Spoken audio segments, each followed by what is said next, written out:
Selamat pagi, Shalom Bapak Ibu. Hari ini kita akan mendengarkan renungan sepanjang hari bagi kita yang terambil dari Mazmur 3 ayat 1 sampai yang ke-6. Demikian bunyi firman Tuhan.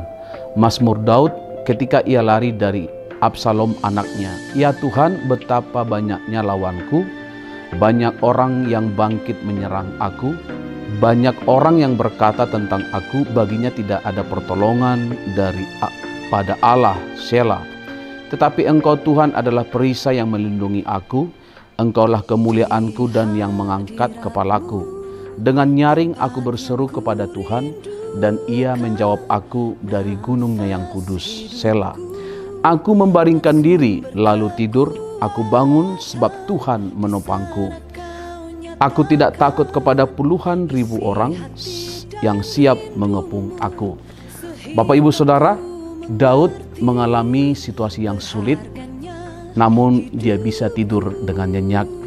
Ketika Absalom merancangkan sesuatu yang jahat terhadap bapaknya sendiri, maka yang terjadi adalah seharusnya Daud akan menjadi getar, Daud akan menjadi khawatir, Daud akan menjadi risau hatinya.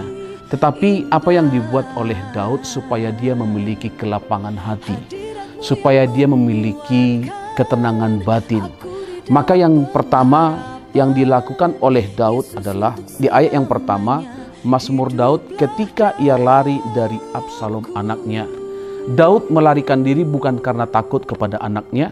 Daud melarikan diri bukan oleh karena khawatir betapa banyak kejahatan, bahkan betapa banyak ribuan orang yang dirancang oleh Absalom untuk melawan Daud. Tetapi pilihan Daud adalah lari daripada Absalom. Dia lari menghindar ke tempat yang tepat. Kemana dia pergi? Dia pergi ke rumah Tuhan. Nah saudara, untuk kita memiliki ketenangan batin, tidak ada tempat yang terbaik selain dalam hadirat Tuhan. Sebab ketika dalam pergumulan hidup ini, betapa banyak beban, betapa banyak persoalan yang kita hadapi, tetapi untuk menerima ketenangan batin yang luar biasa, maka tempat yang terbaik itu adalah hadirat Tuhan. Daud berkata, tetapi Engkau Tuhan adalah perisai yang melindungi aku, Engkau kemuliaanku dan yang mengangkat aku.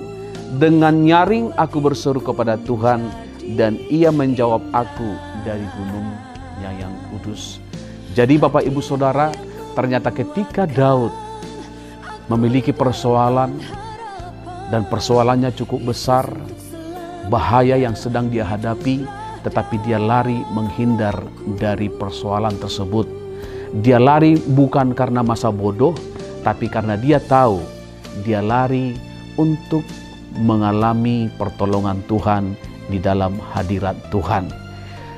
Dia mengalami pertolongan Tuhan ketika ada di gunung kudusnya Tuhan. Itu sebabnya biarlah kita terus berdoa meskipun kelihatannya ketika saudara berdoa tidak ada yang terjadi. Tetapi yakinlah bahwa apa yang kita doakan, pertolongan Tuhan tidak akan terlambat. Pertolongannya akan tepat bagi kita dan kita bisa tidur nyenyak. Karena apa? Karena kita aman dalam hadirat Tuhan. Milikilah doa dan nikmatilah kelapangan hati di dalam hadirat Tuhan. Tuhan Yesus memberkati.